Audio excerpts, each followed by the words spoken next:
Hey guys.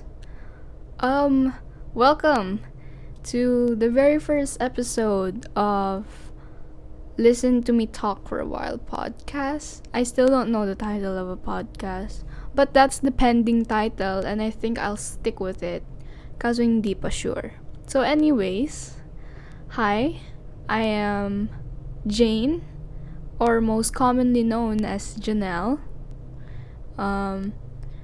Ano pa ba? I'm 15 and I like talking about a lot of stuff. So, sa mga hindi nakakaalam sa akin or hindi kayo familiar sa akin, isa po akong maingay na tao. Maingay po ako lagi at lagi akong may say sa lahat ng bagay. Kaya, I decided to use that as an advantage to actually talk about stuff that has sense. So, eto na nga. So, eto, introduction lang why I made the podcast and why I am this bored.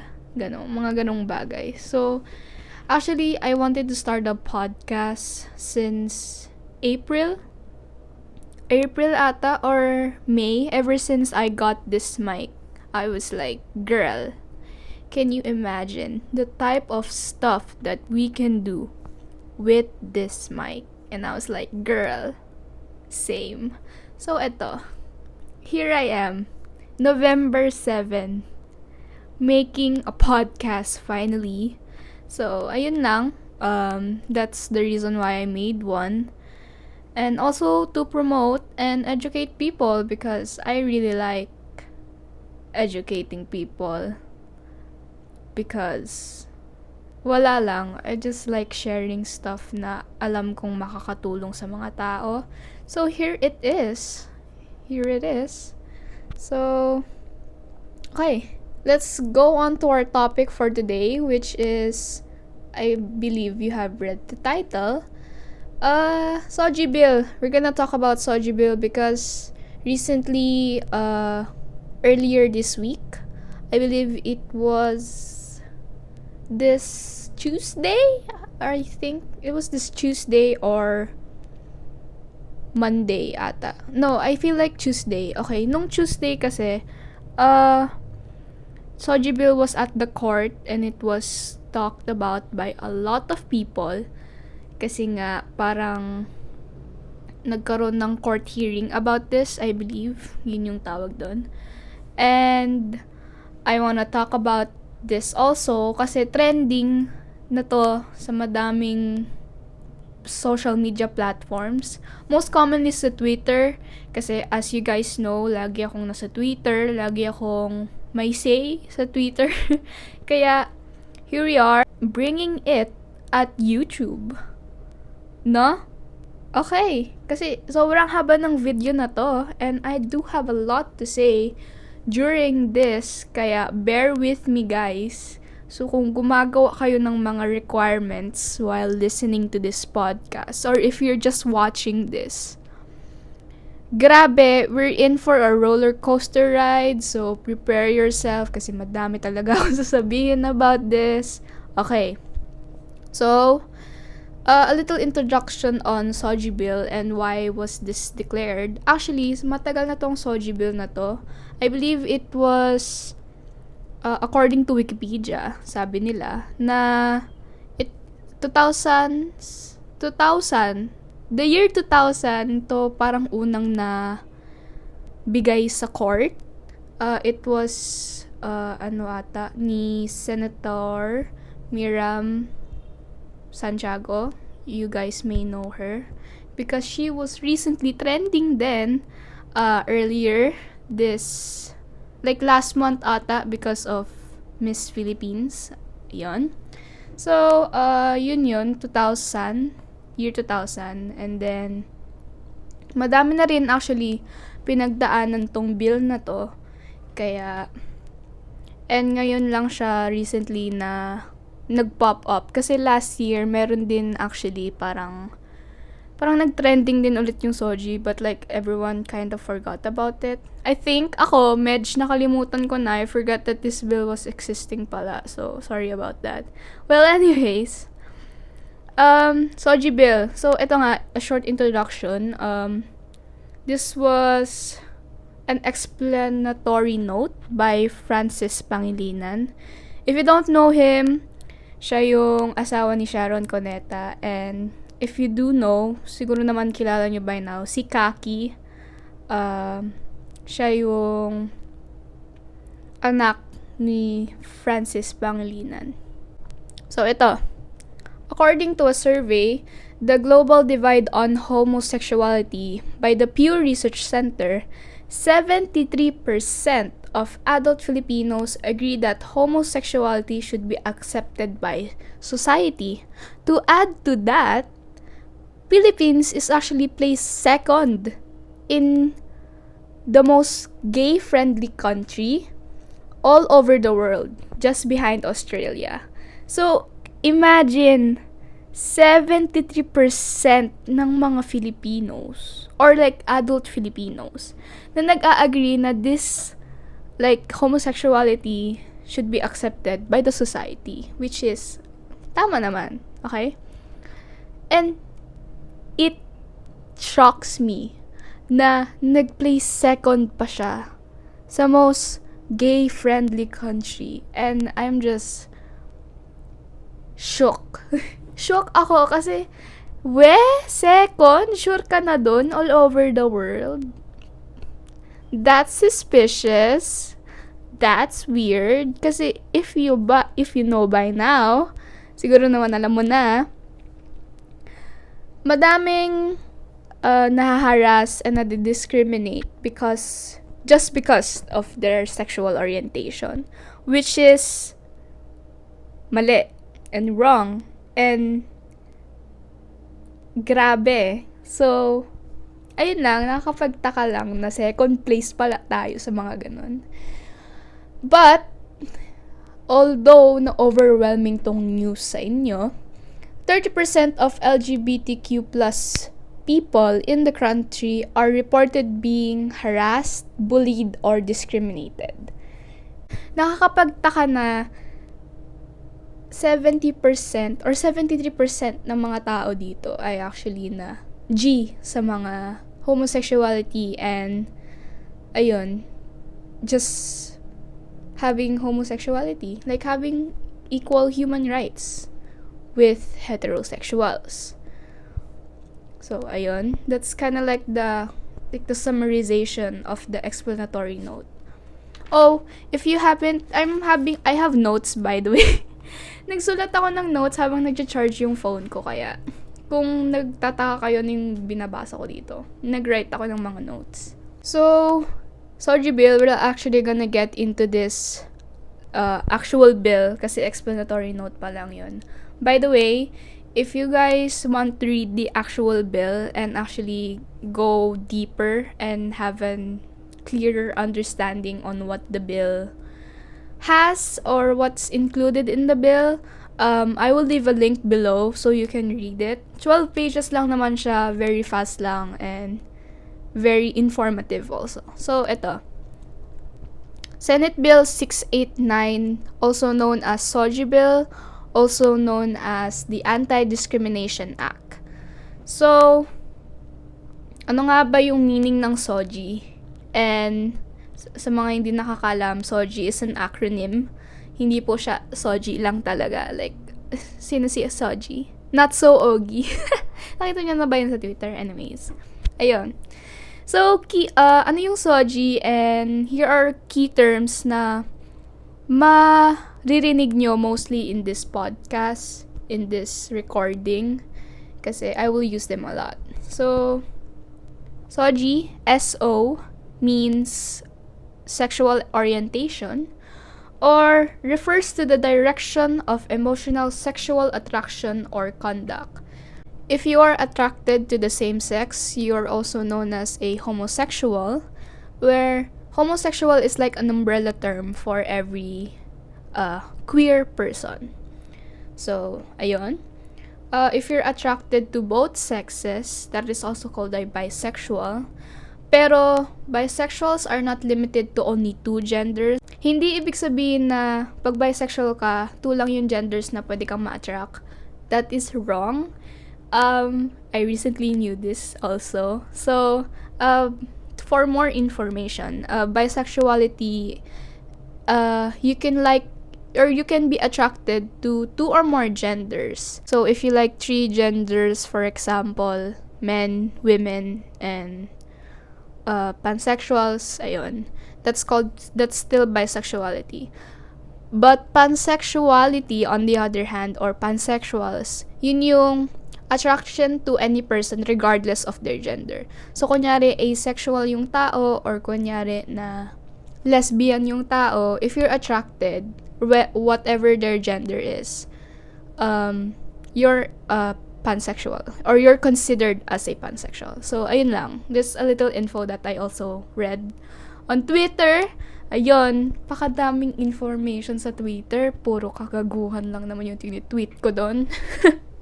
Anyways, going back to the actual topic, yun yung sexual orientation. And then, if you are attracted to the opposite sex, you are called a heterosexual, or you're straight. So, ayun. Number 2, GI, or gender identity. It refers to the personal sense of identity. For example, you identify as a feminine, or you identify as a masculine, or you identify as both or neither. So, you can either be masculine, feminine, androgynous, or you're neither of the two. You can be a heterosexual with masculine identities. Parang ganun. Cisgenders, if you don't know, or if you you can most commonly see like the word cis, CIS, on Twitter. I know mostly, ako kasi sa Twitter mostly ko nakikita about it. So like cis means yung assigned mong part, or like sexual part of your body. Yun yung pinaka-gender mo. So, kunyari ako, isa akong cis na tao, or cisgender na tao, dahil yung assigned na body part ko from birth is yun din yung gender ko, or yun din yung parang identity ko.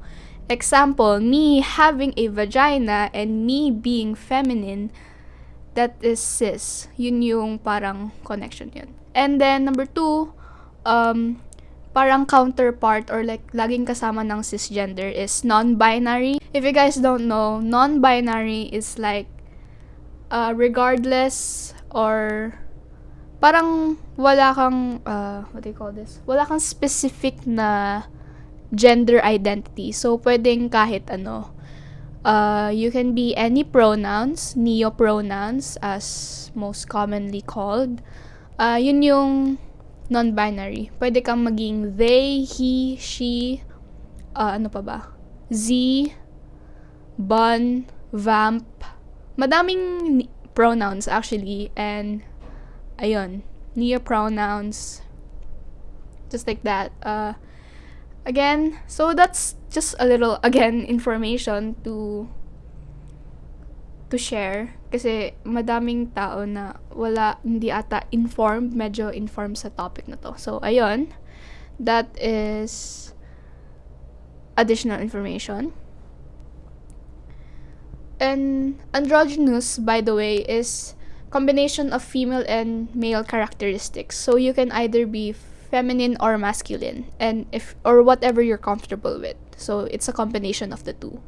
Okay, lastly, expression, or E, dun sa sogie, gender expression, person's behavior, mannerisms, interests, and appearance. So, kung saan most comfortable yung mga tao with their appearance and their mannerisms. Just like I explained in my gender stereotype video, yung pinaka first episode ko on IGTV, it explains there na be comfortable with whatever you want to wear with, and whatever behaviors you want to emit. Merong isang straight man, tapos yung mannerisms niya and behavior niya, very feminine. May madaming tao na nag-a-assume doon na, uy, bakla to, blah, blah, blah, blah. When they're straight. So, ayun yung parang expression nila. Kung dun sila comfortable, edi, let them be. As long as wala silang tinatapakan na tao, edi, let them be. Ganun lang. So, ayun. That's expression. And that's it. So, yun lang yung a little explanation about the actual sogie bill. And, ito na nga, Section 2, we're gonna get a little wordy here. Section 2, Declaration of Policy in the bill. The state recognizes the fundamental right of every person, regardless of, I want you guys to listen very carefully kasi para sa kapakanan to ng lahat. Regardless of sex, age, class, status, ethnicity, color, disability, religious and political beliefs, sexual orientation, or gender identity, to be free from any form of discrimination. Now, you may be asking, Jane, why do you want us to listen closely to this? Mga ano lang naman yan. Kasi, the stuff that I have been seeing on Twitter, mostly from Christian people or Catholic people who believes that there are only two genders. And that are against this bill kasi mas may advantage daw yung mga LGBTQ people. Ang goal lang nung bill na to is to have the same human rights as to heterosexual people. Yun yung sinasabi ng bill na to be exact and to be precise. Ang bill na to, hindi lang for LGBTQ people, hindi lang for other ethnicities, hindi lang for other people. No! This bill is for us. And it is all for us. So, yun yung sinasabi ng bill na to na every person, regardless of whatever they are, they deserve to be equal. So, ito yung pinopromote ng bill na to is all humans have equal rights. Ayun. So, ano nga ba and paano tayo proprotektahan ng bill na to? So, kasi di ba sabi mo kanina na maproprotektahan daw tayo nito? So, ganito. Whoever, ang bill na to, it helps us to, to lessen the discrimination of our country. So, thing is, hindi lang medyo labas, hindi lang medyo sikat or medyo viral, pero may mga tao na nahaharas and nadidiscriminate dahil lang sa sexual orientation nila or dahil lang sa gender nila, which is again wrong. So this bill promotes that lahat ng pag-a-apply, for example, like if you're applying for jobs or schools or whatever work or whatever you are applying, if they deny you or if they reject you just because of your gender, they can file a discrimination case over that. So, kunyari, if you were denied on a job at McDonald's and they recently knew na bakla ka pala or hindi ka straight and they fire you because of that, pwede ka mag-file ng case about it. Another thing is that when they deny you medical care, oh my God, hindi ko alam na may nangyayari ng ganito. Pero, may mga tao pala na hindi nagagamutan or hindi nabibigyan ng dapat na medical healthcare sa kanila just because of their number 1, sexuality, and number 2, their color. Actually, itong denying of medical healthcare ay nangyayari sa US, where most of the black people are actually being denied of healthcare, medical healthcare just because of their color, which is, it's baffling to me kasi grabe naman the racism this has, the discrimination, grabe.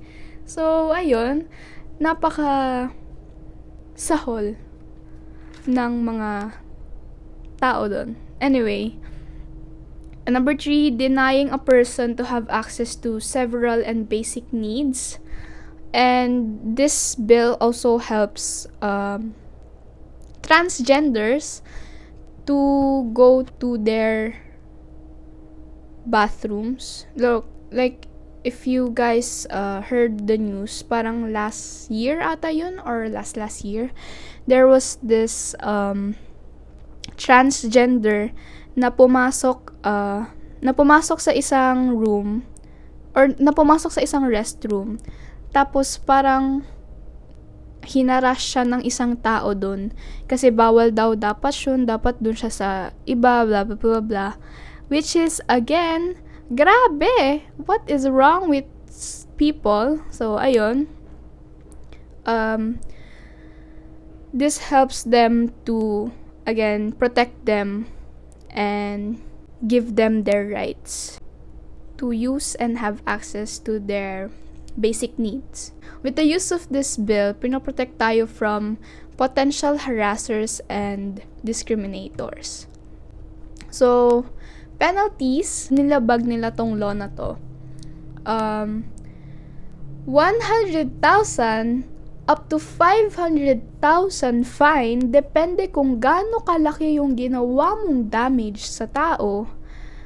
Pwede ka magbayad nun. Or 1 to 12 years of imprisonment. Ayun nga, kung gaano kalaki yung crime mo na ginawa sa tao, ganon kalala yung marireceive nyong penalty.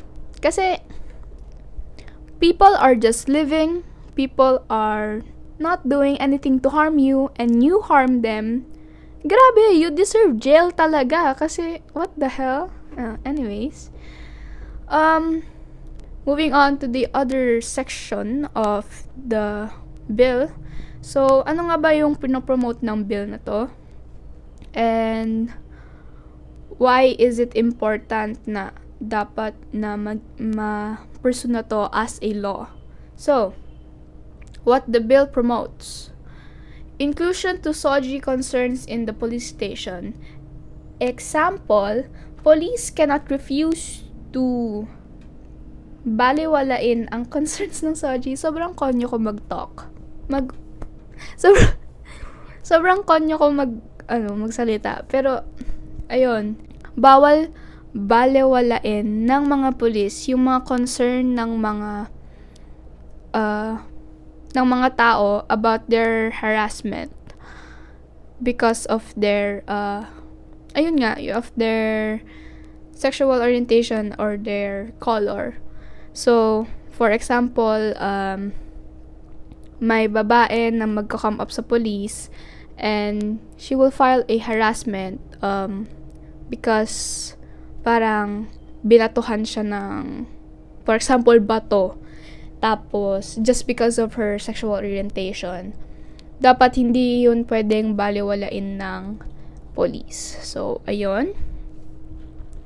Civil Service Commissions, Department of Labor and Employment shall address discriminatory practices. So, again, hindi dapat na baliwalain lang yung mga nangyayaring harassment.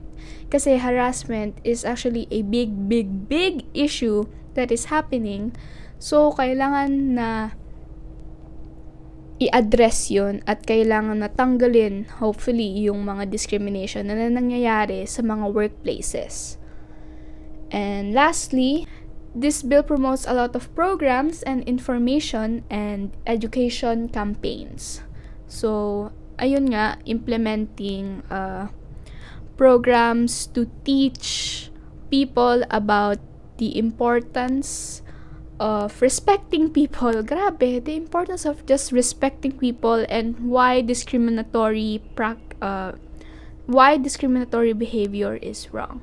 So, that's just like a little summary of the whole sogie bill. If you want to read the whole bill, I will put a link down below so you can guys read it and have more information from it. So, ayun. So, again, why are we talking about this? Why am I talking about this, to be honest? And why is this a problem? To be clear, the sogie bill is not the problem. It is the people who deny it or who reject the actual bill.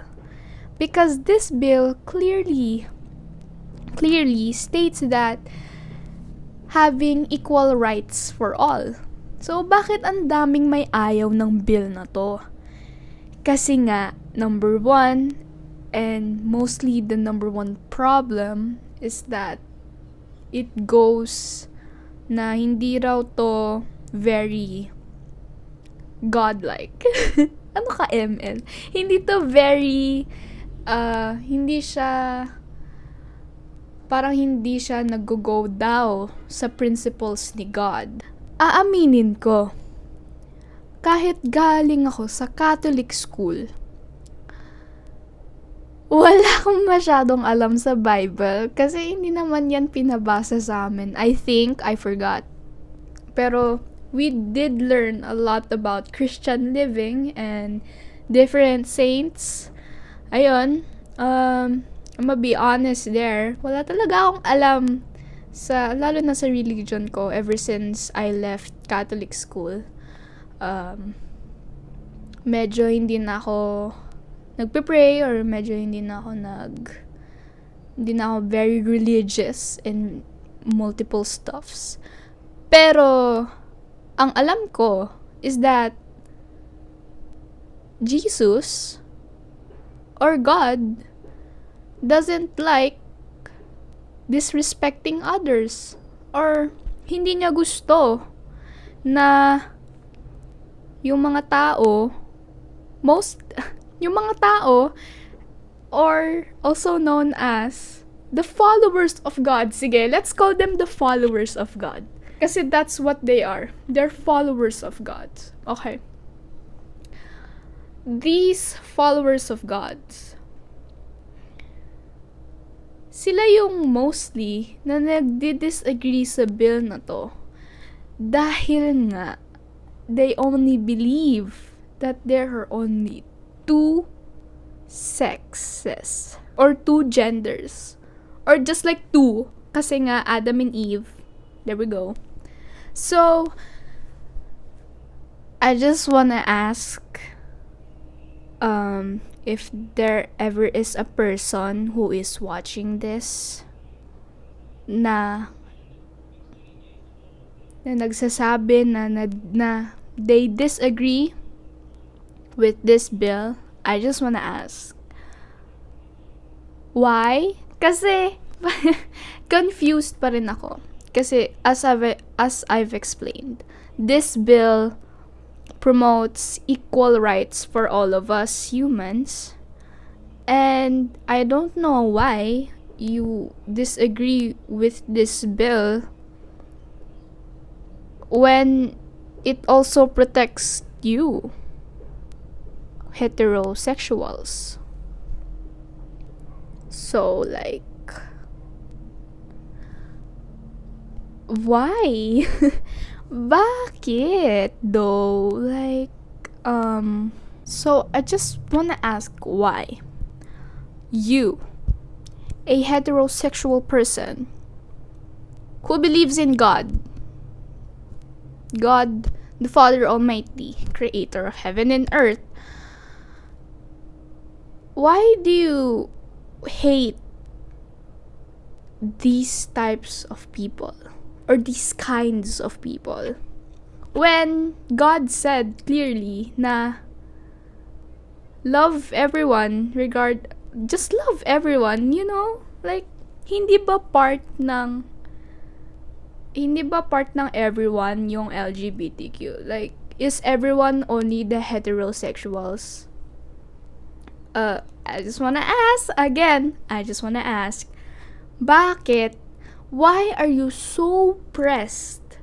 And why do you want to be so oppressed in these types of things when in the first place, you are already privileged enough to have the rights, to have basic human rights?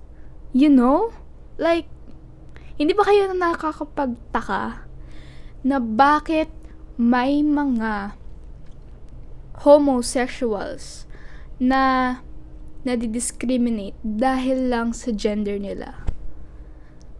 Like, hindi ba yon naiisip din ni God? The Father Almighty? Na bakit? Hindi niya ba naiisip din na bakit itong mga tao ko nag-hate sa kapwa nilang tao? Na tao din ni God. Do you know? Ewan ko kung nagiging religious stalking na ako dito. Pero, ayun. I'm just making a point. I'm just asking a question also. If God, sabi ni God na mahalin mo lahat ng tao includes all of us. Lahat ng tao nga eh. So, why do you hate us? Nakakapagtaka lang na sabi nyo, mababait kayo. Sabi nyo, very religious kayo, Pero, kayo rin yung nagsisimula ng hate. Lalo na sa country na to. Again, I am not questioning your religion. Kasi ako rin naman, I believe in God. I am a Catholic, yes. Pero, why do you hate homosexuals so much? Like, wait, what if ni-reverse? Okay, what if ni-reverse? Sabihin na natin yung mga homosexuals, yung default. Sige, sabihin na natin default yung mga homosexuals. Tapos kami, diniscriminate kayo. How would you feel? Exactly my point. So, you would feel threatened, you will feel not safe in this environment. So, ang dami ko nang nakitang bobo. Okay? Ang dami ko nang nakitang bobo. Lalo na sa Twitter na nagsasabi na it goes against the principles of God. When God said na wala naman siyang pake kung ano man ang gender mo, kung ano man ang color mo, kung sino ka man. Basta you respect people and you love people equally. Ano nga ba yung principles ni God na pinagsasabi nyo? Ha? Why are you so close-minded na tipong 2 genders lang ang pinapaniwalaan ninyo when clearly God has 2 dads? Or Jesus has 2 dads. So, I am just thinking, na why do you hate homosexuals so much to the point na you would discriminate them. That doesn't sound very godlike, that doesn't sound very Christianity-like hating people. Di ba mali yun? So why do you hate homosexuals? Like, will the homosexuals dominate the heterosexuals? Maybe.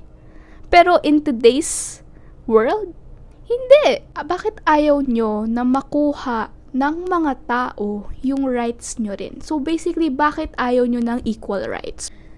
And to end this podcast, I would like to say that if God hates gays, why does God start with G for gays, and why does straights start with S for Satan?